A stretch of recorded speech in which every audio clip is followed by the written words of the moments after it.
अस्सलाम वालेकुम स्टूडेंट्स, उम्मीद करता हूँ आप सब लोग खैरियत से होंगे।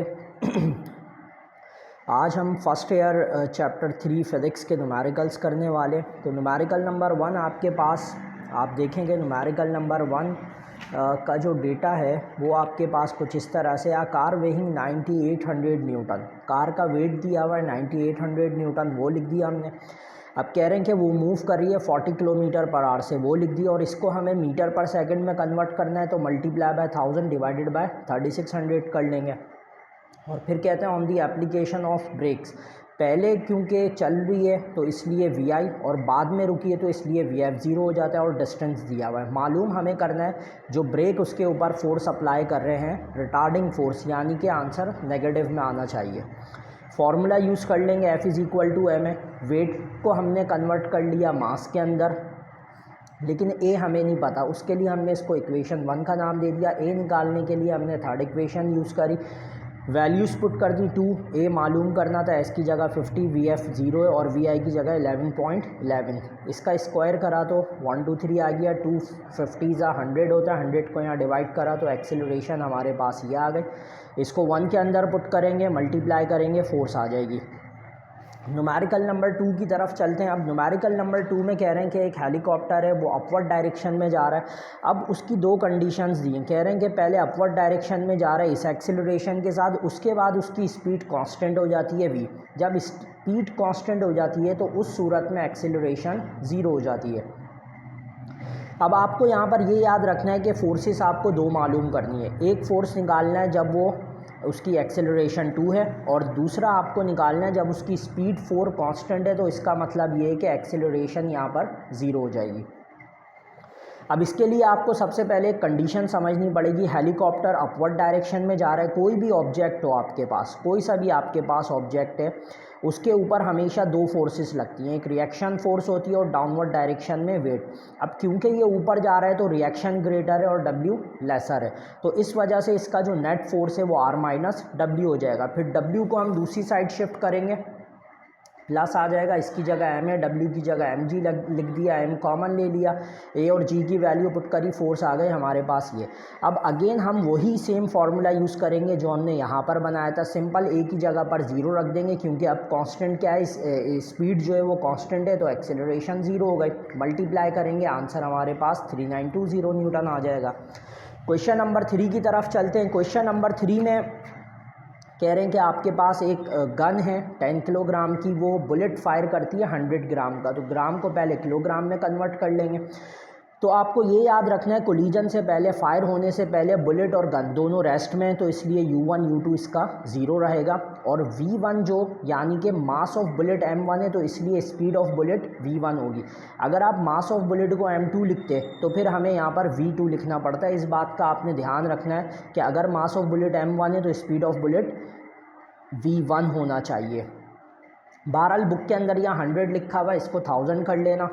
इसके बाद हम इसमें लॉ ऑफ मोमेंटम अप्लाई करेंगे। ये वाली साइड तो पूरी 0 हो जाएगी, लेकिन इधर आप M1 V1 रखेंगे, मल्टीप्लाई करेंगे 100। अब इन दोनों को प्लस मत करना, क्योंकि ये V2 है, इसमें प्लस नहीं हो सकता, इसलिए पहले इसको यहाँ भेजेंगे, माइनस डिवाइडेड बाय 100 करेंगे तो -10 मीटर पर सेकेंड आंसर हो जाएगा। क्वेश्चन नंबर 4 की तरफ चलते हैं।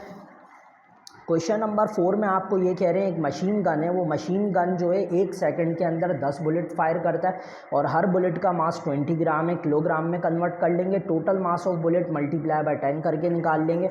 अब इसमें जो इसकी इनिशियल वेलोसिटी है 0 है, फाइनल ये आ गई, टाइम ये आ गया। फोर्स मालूम करनी है, फोर्स का फॉर्मूला एम है, A V F minus V upon T के बराबर होता है। वैल्यू रखेंगे, सॉल्व करेंगे, 300 न्यूटन आंसर आ जाएगा। अब न्यूमेरिकल नंबर 5 जो है वो बहुत ज़्यादा इंपॉर्टेंट भी है, बोर्ड के अंदर भी अक्सर आता है, तो और इसकी कंडीशन को समझना ज़रूरी है।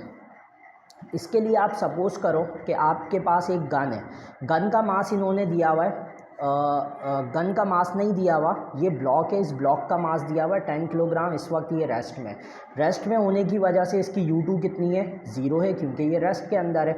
और यहाँ पर एक बुलेट है जो फायर कर दी गई है, और बुलेट का मास 50 ग्राम है, और बुलेट जो है वो ट्रैवल करते हुए आ रही है। अब बुलेट जो ट्रैवल कर रही है वो U1 के साथ कर रही है, लेकिन हमें नहीं पता वो U1 कितना है।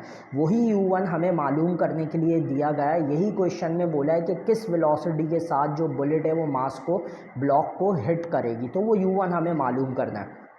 लेकिन U2 ज़ीरो क्यों है? क्योंकि इस वक्त ब्लॉक जो है वो रेस्ट में।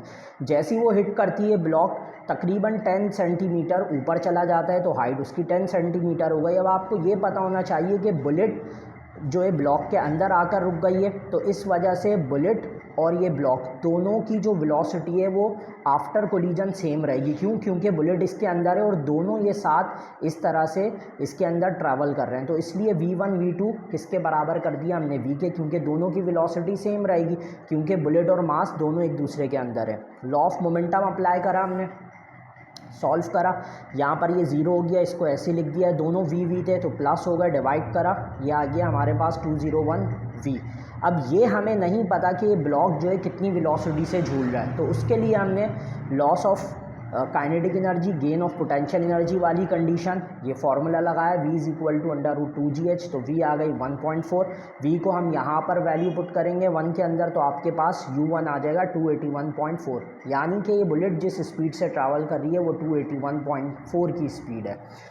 क्वेश्चन नंबर 6 के ऊपर आ जाते हैं। क्वेश्चन नंबर 6 बहुत इंतहाई आसान क्वेश्चन है, इलास्टिक कोलिजन वाला है, तो आप देख लो किस तरह सॉल्व हुआ है। मास 1 दिया हुआ है और मास 2।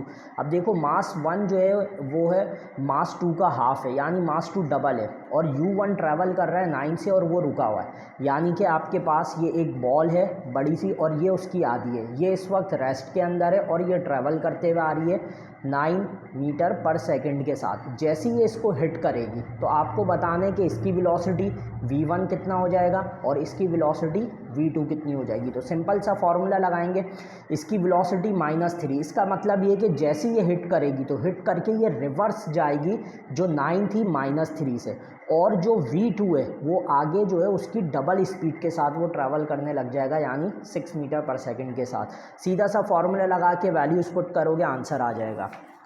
इसके बाद इसका लास्ट क्वेश्चन है क्वेश्चन नंबर 7। क्वेश्चन नंबर 7 में ये कहा है कि एक ट्रक है एक कार है, दोनों के मासेस दिए हुए। ट्रक जो है वो स्पीड से चलता हुआ आता है और जैसी वो हिट करता है उस कार को, तो दोनों जो है एक साथ एक दूसरे के साथ अटैच हो जाते हैं। तो एक दूसरे के साथ अटैच हो जाते हैं तो इसलिए उसकी V1 V2 की जो वेलोसिटी है दोनों की सेम रहेगी। लॉ ऑफ मोमेंटम अप्लाई करेंगे, सॉल्व करेंगे, आपके पास 15 मीटर पर सेकंड आंसर आ जाएगा। शुक्रिया, इंशाल्लाह मैं इसकी बहुत जल्द इसकी डेरिवेशंस भी अपलोड करूँगा। अल्लाह हाफ़िज़।